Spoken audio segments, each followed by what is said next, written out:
இந்த நல்ல நேரத்தில் கர்த்தருடைய அன்பை நான் நினைக்கிறேன். குறிப்பாக இன்றைக்கு என்னுடைய தகப்பனாருடைய 6வது நினைவு நாள். வாழ்க்கையிலே மிகவும் நாங்கள் உடைந்த நாளும் இதுதான். அதே நேரத்தில் தேவனுடைய அன்பை மிகவும் ருசி பார்த்த நாளும் இதுதான்.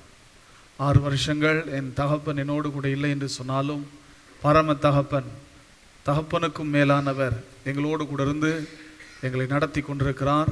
வாழ்நாளெல்லாம் நடத்துவார். உங்களுக்கும் சொல்கிறேன், கர்த்தர் உங்களையும் என்றென்றைக்கும் நடத்துவார். ஆமென். இந்த நல்ல நாளில் நாம் நியாயாதிபதிகளின் புத்தகத்தை தியானித்து கொண்டிருக்கிறோம். தொடர்ச்சியாக இன்றைக்கு நியாயாதிபதிகள் புத்தகம் 11ஆம் அதிகாரம் 12ஆம் அதிகாரத்தில் இடம்பெற்றிருக்கின்ற அருமையான யெப்தா என்கின்ற ஒரு நியாயாதிபதியின் வாழ்க்கையை குறித்து நாம் தியானிக்க போகின்றோம். யெப்தா என்று சொன்னால் அவர் திறக்கிறார் என்று அர்த்தம். யெப்தா என்று சொன்னால் அவர் திறக்கிறார். தேவனுடைய ஒரு சுவாபம், யாரெல்லாம் முன்னேற வேண்டும் என்று நினைக்கிறார்களோ அவர்களுக்கு முட்டுக்கட்டை போடுவதல்ல, மூடப்பட்ட கதவுகளை திறக்கிறது. ஆமென். யெப்தா என்ற பெயரே நமக்கு ஒரு செய்தியை சொல்லுகிறது. அவர் திறக்கிறார். ஒருவரும் பூட்டக்கூடாதபடிக்கு திறக்கிறார். திறந்த வாசலை உங்களுக்கு முன்பாக வைக்கின்றார். யெப்தாவினுடைய வாழ்க்கையை நாம் தியானிக்கும் போது உண்மையாகவே நம்முடைய வாழ்க்கைக்கு தேவன் இன்றைக்கும் அப்படி இருக்க முடியும். நிச்சயமாக கர்த்தர் நம்முடைய வாழ்க்கையிலும் பல வாசல்களை திறந்து நம்மை அற்புதமாய் நடத்த முடியும் என்ற நம்பிக்கையும் விசுவாசமும் நமக்கு உண்டாகும்.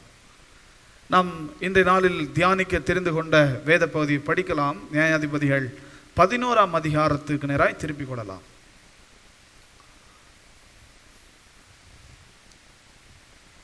11ஆம் அதிகாரம் 1ஆம் வசனத்திலிருந்து படிக்கலாம். கீலேயாத்தியனான யெப்தா பலத்த பராக்கிரமசாலியா இருந்தான். அவன் பரஸ்திரியின் குமாரன். கீலேயாத் அவனை பெற்றான். கீலேயாத்தின் மனைவியும் குமாரர்களை பெற்றாள். அவன் மனைவி பெற்ற குமாரர் பெரியவர்களான பின்பு அவர்கள் யெப்தாவை நோக்கி, உனக்கு எங்கள் தகப்பன் வீட்டிலே சுதந்திரம் இல்லை, நீ அந்நிய ஸ்திரியின் மகன் என்று சொல்லி அவனை துரத்தினார்கள். கவனியுங்கள், இந்த 2 வசனமும் யெப்தாவினுடைய வாழ்க்கையை நமக்கு ஒரு பெரிய வாழ்க்கையை மிக சுருக்கமாக விவரித்து சொல்லப்பட்டிருக்கிறது. இந்த 2 வசனத்திலும் யெப்தா ஒரு பலத்த பராக்கிரமசாலி. அவன் ஒரு மிக சிறந்த யுத்த வீரன். ஆனால் அவனுடைய தாய் ஒரு விலைமகள், ஒரு பரஸ்திரி.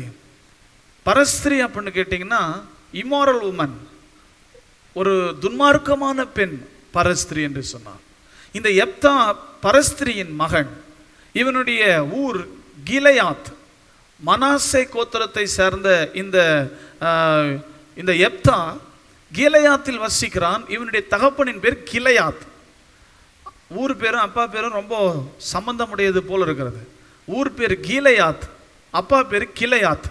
கிலேயாத் என்ன செய்கிறாரு, இந்த பரஸ்திரியினிடத்தில் யெப்தாவை பெற்றெடுக்கிறார்.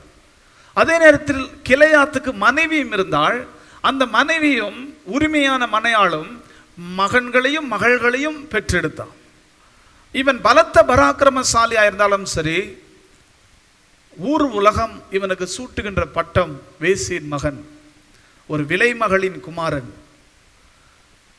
மாத்திரமல்ல, யெப்தாவினுடைய மனைவியினிடத்தில் பிறந்தவர்களும் இந்த பரஸ்திரியினிடத்தில் பிறந்தவர்களும் ஒரே வீட்டிலே வளர்கிறார்கள். வளர்ந்து இவர்களுக்கு நல்லது கெட்டதெல்லாம் தெரிஞ்ச பிறகு யெப்தாவின் உரிமையான மனைவியினிடத்தில் பிறந்தவர்கள் யெப்தாவை கேலி செய்கிறார்கள், கிண்டல் செய்கிறார்கள். மட்டுமல்ல, நீ பரஸ்திரியின் மகன், இந்த வீட்டில் உனக்கு உரிமை இல்லை அப்படின்னு கூட பிறந்த சகோதரர்களே சொல்கிறாங்க. அம்மா தான் வேற, அப்பா ஒரு அப்பா தான். அப்போது அண்ணன் தம்பிங்க சொல்கிறாங்க, நீ வந்துட்டு பரஸ்திரியின் மகன், உனக்கு இந்த வீட்டில் சுதந்திரம் கிடையாது, நீ உரிமையானவன் இல்லை அப்படின்னு சொல்லி அவனை என்ன பண்ணினாங்களாம், துரத்தினார்களாம். அவனை கீலேயாத்திலிருந்து என்ன பண்ணிட்டாங்க, துரத்துறாங்க. துரத்தினவன் என்ன செய்கிறான், 3ஆம் வசனம்.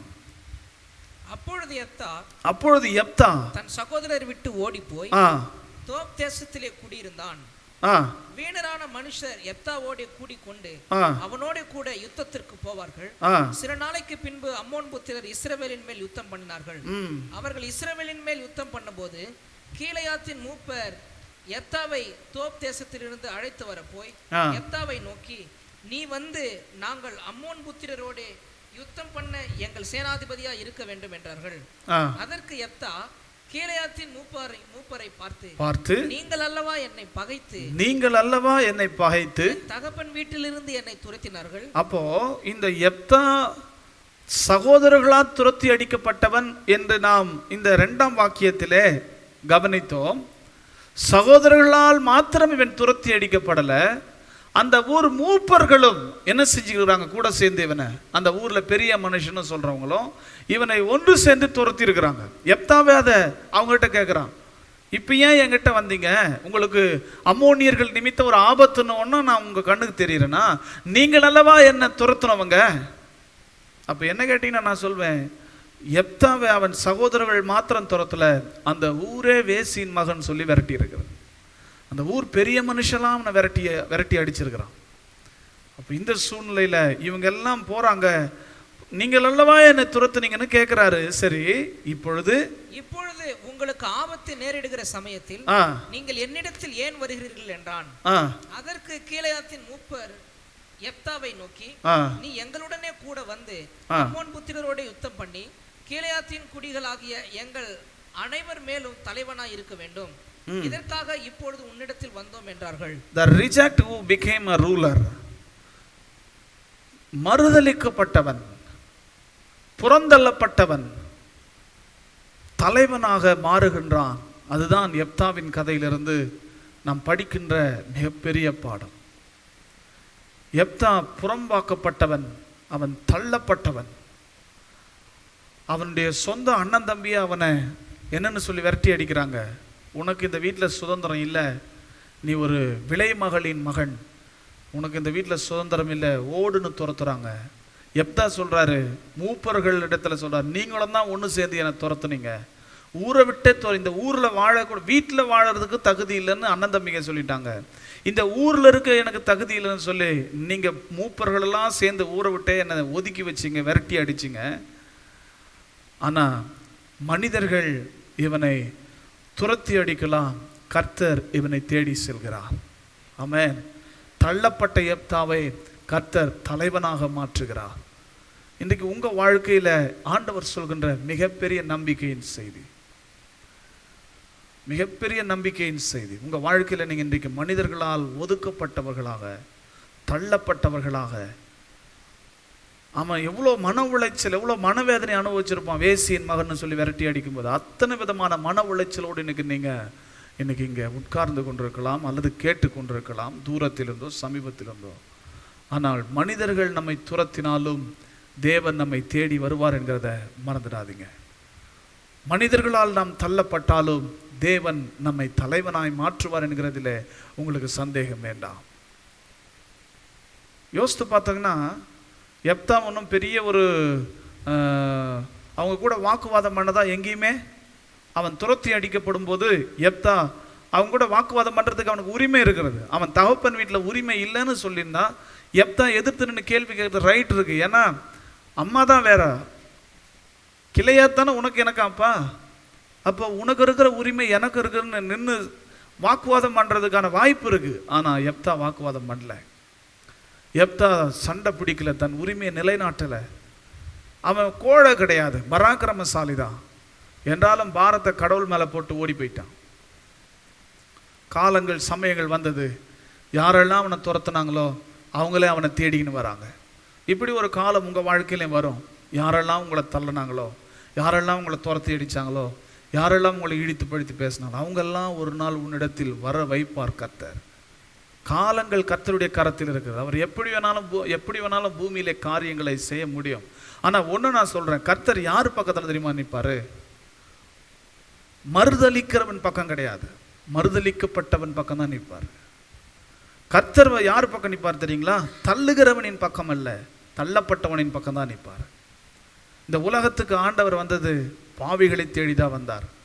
உங்கள் வாழ்க்கையில் நீங்கள் இன்றைக்கு தள்ளப்பட்ட ஒரு நிலையில் இருக்கலாம், சொந்த பந்தங்களால், உறவினர்களால், நண்பர்களால், பல மனிதர்களால் நீங்கள் தள்ளப்பட்டு புறம்பாக்கப்பட்டவர்களாக இருக்கலாம். ஏன் இந்த நிலைமை நீங்கள் நினைக்கலாம்.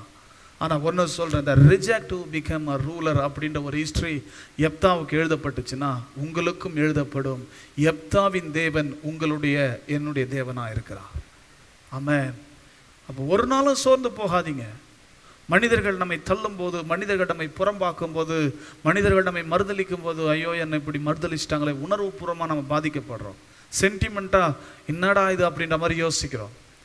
கர்த்தர் மேலே பாரத்தை வைங்க, அவர் காரியங்களை மாறுதலாக முடிய செய்வார். ஆமென். கொஞ்ச நாள் வேணும், கொஞ்ச நாள் போகும். யாரெல்லாம் துரத்துனாங்களோ இப்போ எல்லாரும் யாரை தேடுறாங்க? அந்த வார்த்தை என்ன வெகுவாய் கவர்ந்தது. என்ன சூழ்நிலை ஆயிடுச்சுன்னா, இஸ்ரவேலர்களுக்கு விரோதமாக இஸ்ரவேலர்களுக்கு விரோதமாக அம்மோனியர்கள் எழும்பி வந்துட்டாங்க. எப்தாவை துரத்தி அடிக்கிறதுக்கு யோக்கியதை இருக்கிற இவர்களுக்கு அம்மோனியர்களை துரத்தி அடிக்கிறதுக்கு யோக்கியதை இல்லை. இப்போ இந்த அம்மோனியனை யாரால் மட்டும்தான் துரத்தி அடிக்க முடியுன்ற முடிவுக்கு வராங்க. எப்தாவால் மட்டும்தான் துரத்தி அடிக்க முடியுன்ற ஒரு முடிவுக்கு வராங்க. முடிவுக்கு வந்தது மட்டுமல்ல, 5ஆம் வசனம், அவர்கள் இஸ்ரவேலின் மேல் யுத்தம் பண்ணும்போது கிளையாத்தின் மூப்பர் எப்தாவை தோப் தேசத்திலிருந்து அழைத்து வர போய், கர்த்தர் உங்களை ஞாபகப்படுத்துவார், கர்த்தர் உங்களை நினைப்பூட்டுவார். உங்களை மறுதளித்தவர்கள் ஒரு நாள் இல்லைனா ஒரு நாள் உங்களுடைய அருமையை உணர்வாங்க. உங்களை தள்ளினவங்க ஒரு நாள் இல்லைனா ஒரு நாள் உங்களுடைய பெருமையை உணர்வாங்க. நிச்சயம் சொல்கிறேன், நீங்கள் எப்தாவாக இருப்பீங்கன்னா, நீங்கள் உண்மையாகவே எப்தாவாக இருப்பீங்கன்னா, கர்த்தர் உண்மையாகவே உங்கள் கூட இருக்கிறார் அப்படின்னா, அவர் ஜீவனுள்ள தேவனா இன்றைக்கும் இந்த சரித்திரத்தை தன் கையில் வைத்திருக்கிறார் என்று சொன்னால், நிச்சயம் சொல்கிறேங்க, எத்தனை வருஷங்களுக்கு பிறகு இவங்களுக்கு எப்தாவின் ஞாபகம் வருது. அம்மோனியம் வரலன்னா இவங்களுக்கு ஞாபகம் வந்திருக்காது. ஆனால் கர்த்தர் அந்த ஞாபகத்தை அவங்களுக்கு கொண்டு வருவார். ஞாபகத்தை கொடுத்தது மட்டுமல்ல, அவனை தேடி போகிறாங்க, அவனை கூப்பிட போகிறாங்க. கூப்பிட போகிறது யாரு? பெரிய மனுஷனுங்க, விரட்டினவனுங்க. இவனை ஞாபகப்படுத்தி இவனை அழைத்து வருகிறதற்காக போகிறாங்க. நம்முடைய தேவன் தானே அவரும், நம்முடைய வாழ்க்கையிலும் அதை செய்வார். ஆமென். அநேக நேரங்களில் நீங்கள் உணர்ந்துருக்கிறீங்களா, நீங்கள் தான் அங்கே முக்கியமான ஆள், ஆனால் உங்களை மறுதளிச்சிட்டாங்க, உங்களுக்கு எந்த அழைப்பும் இல்லை. அதனால் வர வழியை நீங்கள் என்றைக்குன்னா உணர்ந்துருக்கிறீங்களா? அதனால் எனக்கு ஒரு வார்த்தை சொல்லலையே, என்னை ஒரு வார்த்தை கூப்பிடலையே, நான் அவ்வளோ கேவலமாக இருக்கிறேன், நான் அவ்வளோ மட்டமாக இருக்கிறேன் அப்படின்ற அந்த வலி இருக்குது பாருங்கள். ஒருவேளை நீங்கள் யாராவது அந்த வலி அனுபவிச்சிருக்கீங்களா இல்லையான்னு தெரியல. எங்கள் வாழ்க்கையில் நிறைய அந்த எக்ஸ்பீரியன்ஸ், அந்த அனுபவம், அந்த வலிகளை அனுபவிச்சிருக்கிறோம். ஒன்று சொல்கிறேன், உங்களை ஒரு பொருட்டாக நினைக்காமல் மனிதர்கள் அசட்டை பண்ணி அற்பமாக ஓரங்கட்டலாம். ஆனால் கர்த்தர் ஒரு நாளில் உங்கள் அருமையை உணர செய்வார். அழைப்பு வராமல் போயிருக்கலாம், இப்போ இவன் வந்தால் தான் வேலையே நடக்கும்னு சொல்கிற நாள் வரும். அது வரைக்கும் நீங்கள் அமைதியாக இருங்க, உணர்ச்சி வசப்படக்கூடாது. ஆண்டவர் காரியங்களை தலையிட மாற்றுவார். ஆமென். ஹல்லேலூயா. அப்போ எப்தா நியாயாதிபதியாகிய இஸ்ரவேலின் மேலே நியாயம் விசாரித்த மிக சிறந்த நியாயாதிபதி. அவன் வாழ்வில் ஆரம்பத்தில் அவன் தள்ளப்பட்டவனாக, துரத்தப்பட்டவனாக இருந்தான். ஆனால் இந்த எப்தாவை கர்த்தர் எந்த ஊரில் யாரெல்லாம் துரத்துனாங்களோ அவங்க எல்லாருக்கும் தலைவனாக வச்சார். அதே கர்த்தர் உங்களுக்கும் அற்புதத்தை செய்வார். ஆமென். நம்பிக்கை இழக்காதீங்க, நம்முடைய தேவன் நம்பிக்கையின் தேவன். ஹல்லேலூயா. 2வது பாடமா எப்தாவின் வாழ்க்கையிலிருந்து ஆவியானவர் நமக்கு சொல்லி கொடுக்கிறது என்னன்னா, எப்தா தன் வார்த்தையில் உண்மை உள்ளவன். வார்த்தையில் உண்மை என்கிறது ரொம்ப ரொம்ப முக்கியம். உண்மையை பேசணும், பேசுனதுக்கு உண்மையாக இருக்கணும். அப்படி இருக்கிறவன் தான் மனுஷன்.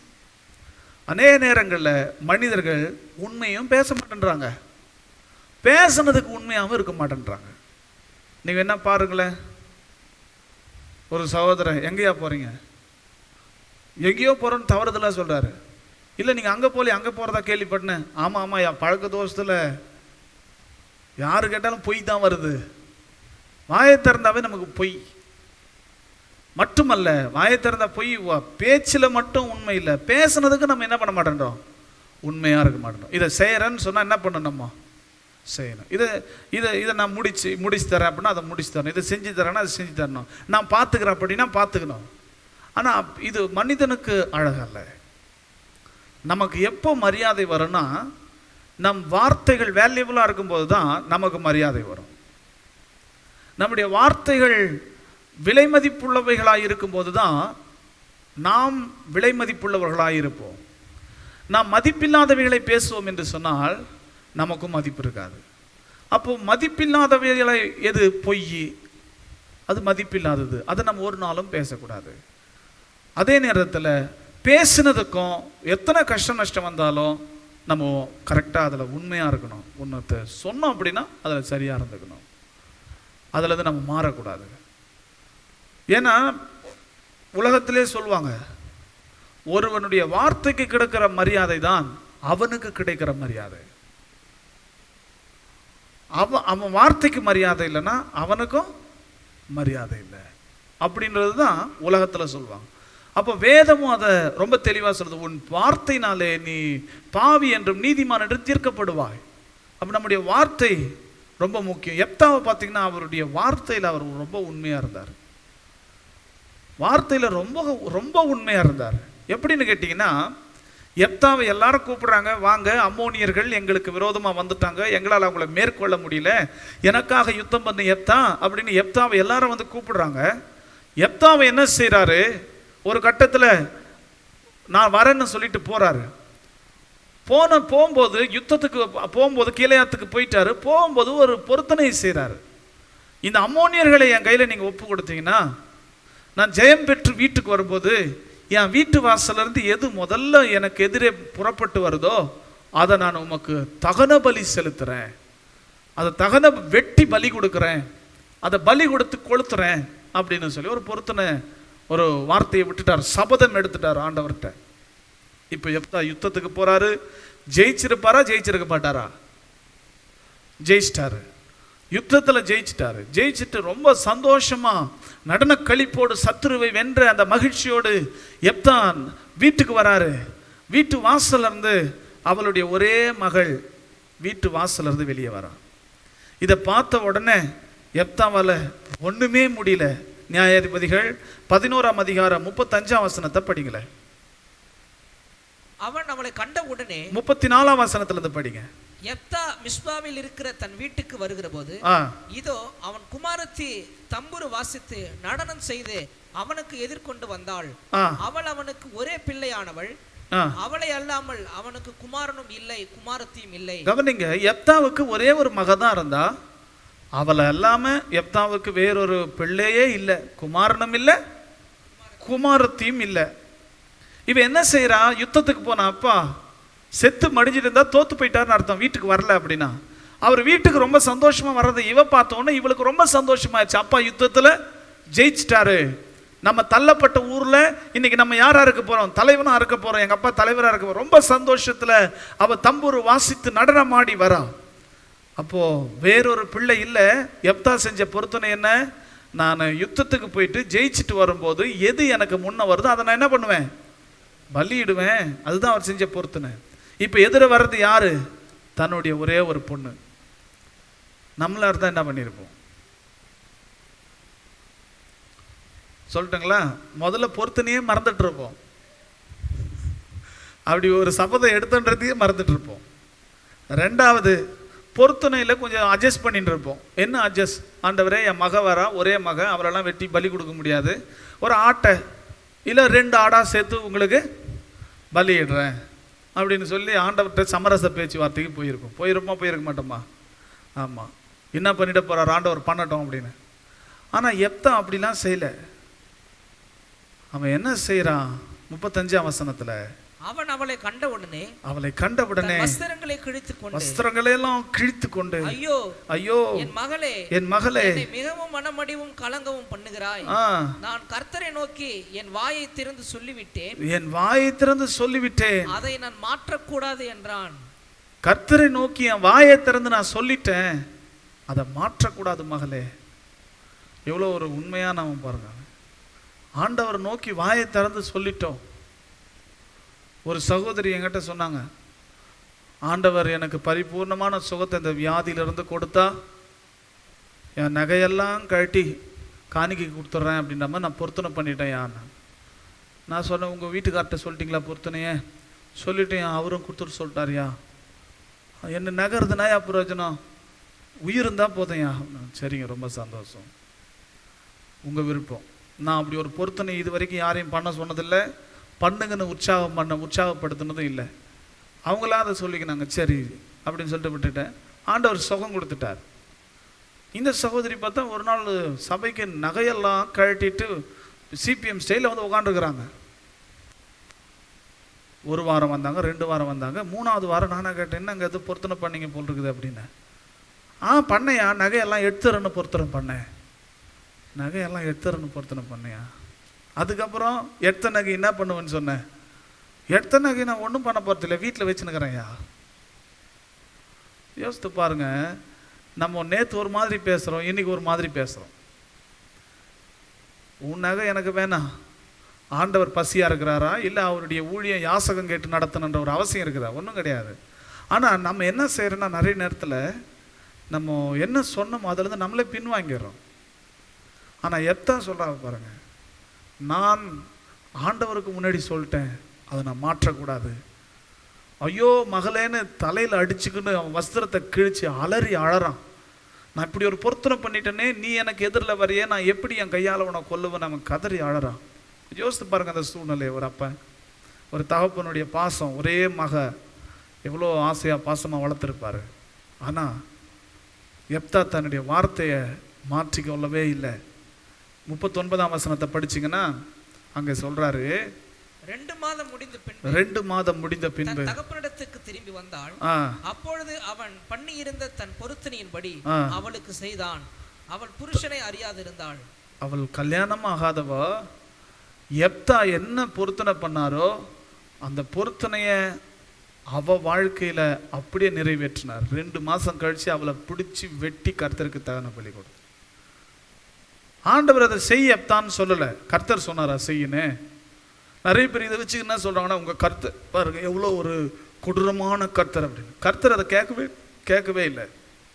இவரா வார்த்தையை விட்டுட்டாரு. அந்த வார்த்தைக்கு அவர் உண்மையா இருக்கிறார். மகளையே வெட்டி பலி கொடுத்துட்டான் எப்தா. அப்போ வேதம் சொல்லுது, சங்கீதம் 15ஆம் அதிகாரம் 4ஆம் வசனத்தில் எல்லாரும் என்னோடு சேர்ந்து படிக்கலாம். சங்கீதம் 15:4. ஆகாதவன் அவன் பார்வைக்கு தீழ்ப்பானவன். கர்த்தருக்கு பயந்தவர்களையோ ஆணையிட்டதில் தனக்கு நஷ்டம் வந்தாலும், கவனிங்க, ஆணையிட்டதில் தனக்கு நஷ்டம் வந்தாலும் தவறாதிருக்கிறான். ஆணையிட்டுட்டீங்கன்னா அதுல உங்களுக்கு நஷ்டமே வந்தாலும் அதிலிருந்து நீங்க தவறக்கூடாது. எப்தாவை பாருங்க, அவன் ஆணையிட்டான், அவனுக்கு வந்த நஷ்டம் பெரிய நஷ்டம். ஆனா பெரிய நஷ்டம் என்றாலும் பெரிய இழப்பு என்றாலும் எப்தா பின்வாங்கல, என்ன சொன்னானோ அதை செய்தான். அப்போ பரிசுத்த ஆவியானவர் நமக்கு இதிலிருந்து கொடுக்கிற பாடம் என்னன்னா, நாம் ஒரு நாளும் நம்மளுடைய வசதிக்கு தகுந்த வண்ணமாய், நம்முடைய லாப நஷ்டங்களுக்கு தகுந்த வண்ணமாய், இன்பத் துன்பங்களுக்கு தகுந்த வண்ணமாய், வெற்றி தோல்விகளுக்கு தகுந்த வண்ணமாய் நம்முடைய வார்த்தைகளை நாம் மாற்றி மாற்றி பேசிக்க கூடாது. நாம் எதை சொன்னோமோ அந்த சொல்லை நாம் நிறைவேற்ற வேண்டும். நான் சொன்ன அதை செய்வேன். அவன் சொன்னா அது நீ நம்பிக்கின்னு உட்காந்துக்கிறியா அப்படின்னு நம்மளை பார்த்து யாரும் வேடிக்கையா சொல்லிடக்கூடாது. அவனா சொன்னா செய்வாயா அப்படின்னு நம்மை பார்த்து சொல்லணும். ஆணையிட்டதில் நஷ்டம் வந்தாலும் என்ன பண்ண மாட்டான், அவன் தவற மாட்டான். எப்தா அப்படிதான் இருந்தான். பிறகு எப்தா இஸ்ரவேலின் மிக சிறந்த நியாயாதிபதியாக இருந்தான். மட்டுமல்ல, எப்தாவின் வாழ்க்கையிலிருந்து நான் கடைசியாக சொல்ற 3வது பாடம் என்னன்னு கேட்டீங்கன்னா, அவசரப்பட்டு எங்கேயும் நம்ம வாக்கு கொடுத்துடக்கூடாது.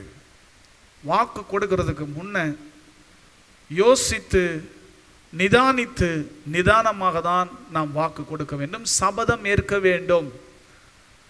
எப்தா அவசரப்பட்டு அவர் பண்ணிக்கொண்ட சபதம், அவர் செய்து கொண்ட பொருத்தனை ஏதோ ஒரு வேகத்தில் பண்ணிட்டாரு. மக வருன்னு அவ யோசித்திருப்பாரா? என் வீட்டு வாசலேருந்து எது முதல்ல வருதுன்னு சொல்றோமே, ஒருவேளை நம்ம மகளே வந்துட்டா நம்ம என்ன செய்வோம்? இருக்கிறது ஒரே மகளாச்சு. யோசித்தாரா? ஏதோ ஒன்று ஒரு உணர்ச்சி வேகத்தில் ஏதோ ஒரு இதில் சொல்லிட்டார், நான் அதை செய்கிறேன் ஆண்டவரே, இதை செய்கிறேன் ஆண்டவரே. எனக்கு தெரிஞ்சு எத்தனையோ பேர் இப்படி உணர்ச்சி வசப்பட்டு ஒரு சில முடிவுகளுக்கு வந்துடுவாங்க. எனக்கு தெரிஞ்ச ஒரு சகோதரன் சின்ன வயசுலேயே அவர் கண்ணாடி போட்டார். ஊழியக்காரர் தான், இன்றைக்கி பாஸ்டராக இருக்கிறார். சின்ன வயசுலேயே கண்ணாடி போட்டார். நான் சொன்ன விசுவாச போதனைகளை நான் போதித்தேன். போதிச்சப்போ அவர்கிட்ட சொன்னேன், சகோ நீங்கள் கண்ணாடி போட வேணாம், கர்த்தர் உங்களுக்கு பரிபூர்ண சுகத்தை கொடுத்துட்டாரு, விசுவாசத்தோட கண்ணாடி தூக்கி போடுங்க அப்படின்னு. அவர் என்ன பண்ணார், நான் விசுவாசிக்கிறேன் ரோட்லேயே கண்ணாடி தூக்கி விசிறி அடித்தார். கண்ணாடி தூள் தூளாக போயிடுச்சு. உங்கள் விசுவாசத்தை கர்த்தர் கனம் பண்ணுறாரு சகோ அப்படின்னு. அப்புறம் பார்த்தீங்கன்னா ஒரு 3 மாதம் கழிச்சு பார்க்குறேன், மறுபடியும் பார்த்தா அதை விட பெரிய கண்ணாடி போட்டுக்கிறாரு. என்ன ஆச்சு அப்படின்னு கேட்டேன். இல்லை, ஒரு 10 நாள் தான் தாக்கு பிடிக்க முடிஞ்சது, அதுக்கப்புறம் என்னால் முடியல. இப்போ கர்த்தர் சுகமாகலையா, உன் விசுவாசத்தை பார்க்கலையா? அதெல்லாம் எனக்கு தெரியாது, எனக்கு சரியாக கண்ணு தெரியலன்னு மறுபடியும் கண்ணாடி போட்டேன். நம்ம வாழ்க்கையில் நம்ம நிறைய நேரங்களில் ஆண்டவர்கிட்ட விளையாட்டாக பேசுகிறோம். ஆனால் மனுஷர் பேசும் வார்த்தைகளுக்கு கர்த்தருக்கு நம்ம கணக்கு கொடுக்கணும்னு வேதம் சொல்லுது. நம்ம ஒன்று கர்த்தர்கிட்ட இதை எத்தனை முறை நம்ம சபதம் எடுத்துருக்கிறோம், இனிமேல் அப்படின்னு. ஆண்டவர்கிட்ட போய்ட்டு, ஆண்டவரே இனிமேல், ஆண்டவரே இனிமேல் நான் இதை செய்ய மாட்டேன், ஆண்டவரே இனிமேல். ஒரு சில நேரங்களில் நம்ம போயிட்டு கர்த்தர்கிட்ட போய்ட்டு, கர்த்தாவே நான் இனிமேல் இதை செய்ய மாட்டேன், இனிமேல் இதை செய்வேன் அப்படின்னு சொல்லணும்னா, டே போடா, உன்னை பற்றி எனக்கு நல்லா தெரியும், இனிமேல் நீ செய்ய போறியா, போ, 4 நாள் செய்வேன், 5ஆவது நாள் காற்றுல பறக்க விடுவேன். உபவாச ஜெபம் தீர்மானம் பண்ணமே, அது பட்டம் பறந்துனுக்குது வானத்தில். இதுக்கு மேலே இரவில் ஜெபம் பண்ணவன்னு சொல்லுவோமே, அது இப்போ ராக்கெட்டாக போயினுக்குது. யோசித்து பாருங்க, காலையில் எழுந்து கர்த்தாவே உம்மை நான் துதிப்பேன்னு சொன்னோமே, அப்போ அதெல்லாம் என்னவாச்சு? நான் வேதத்தை ஒரு நாளைக்கு இத்தனை அதிகாரங்களை படித்து தியானித்து அந்த வசனங்களை எடுப்பேன் அப்படின்னு சொல்லி, இனிமேல் ஆண்டவரே, இனிமேல் பாருங்க ஆண்டவரே. நாம் தவறிடுறோம். அப்படி இல்லை, ஆண்டவருக்கு முன்னாடி ஒரு ஆணையை நாம் எடுத்துக்கொள்கிறதற்கு முன்னாக நின்று நிதானமாக யோசித்து கர்த்தருக்கு முன்னாக நாம் அந்த பொருத்தனை ஏறெடுத்துக்கொண்டு சாகிற வரைக்கும் அந்த வார்த்தையை நாம் கர்த்தருக்கு முன்பாக நிறைவேற்றணும். ஆமென். அவசரப்பட்டு கர்த்தர்கிட்ட போய் வாக்குறுதிகளை கொடுக்கக்கூடாது, வீரவசனங்களை பேசக்கூடாது. கர்த்தருக்கு முன்னாடி போயிட்டு நாம் பேசினவைகளை கடைசி வரைக்கும் நாம் கடைபிடிக்கணும். ஆணையிட்டதில் தனக்கு நஷ்டம் வந்தாலும் எப்தா என்ன பண்ணலை, தவறலை. நாமும் அப்படிப்பட்டவர்களாக இருக்கணும். கர்த்தர் தாமே நமக்கு உதவி செய்வாராக. நம் அனைவரும் நின்ற வண்ணமாக கர்த்தரை நோக்கி ஜெபம் செய்யலாம். ஹல்லேலூயா, ஸ்தோத்திரம். கிருபையும் இரக்கமும் மிகுந்த எங்கள் நல்ல பிதாவே, கர்த்தராகிய இயேசுவின் நாமத்தினால் உம்மிடத்தில் வருகிறோம் ஆண்டவரே. இந்த நல்ல மாலை பொழுதுக்காய் நன்றி. எப்தா என்று சொன்னால் அவர் திறக்கிறார் என்று அர்த்தமாமே. வழிகளை திறந்தருளும், வாசல்களை திறந்தருளும் ஆண்டவரை. எப்தாவை போல இன்றைக்கு நாங்கள் புறக்கணிக்கப்பட்டவர்களாக இருக்கலாம், தள்ளப்பட்டவர்களாக இருக்கலாம். ஆனால் நீர் எங்களை உயர்த்துகிற தேவனாக இருக்கிறீர். நீர் எங்களை மகிமையான ஸ்தானங்களை சுதந்திரிக்க செய்வீர் என்று நாங்கள் விசுவாசிக்கிறோம். வந்த ஒவ்வொருவரும் இந்த வசனத்தினால் நீர் ஆசீர்வதித்ததற்காய் ஸ்தோத்திரம். கேட்ட ஒவ்வொருவரையும் இந்த வசனங்களினால் நீர் ஆசீர்வதித்ததற்காய் ஸ்தோத்திரம். தொடர்ந்து எங்களோடு கூடந்து எங்களை நடத்தும் இயேசு கிறிஸ்துவின் மாறாத நாமத்தில் பிதாவே, ஆமென்.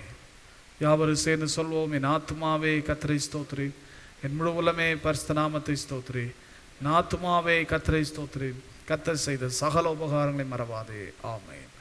நம்முடைய கர்த்தராகிய இயேசு கிறிஸ்துவின் கிருபையும் பிதாவாகிய தேவனுடைய அன்பும் பரிசுத்த ஆவியானவருடைய ஐக்கியமும் இன்றும் என்றும் சதா காலங்களிலும் கிறிஸ்துவின் வருகை மட்டும் நம் அனைவரோடும் கூட நீடித்து நிலைத்திருப்பதாக, ஆமென்.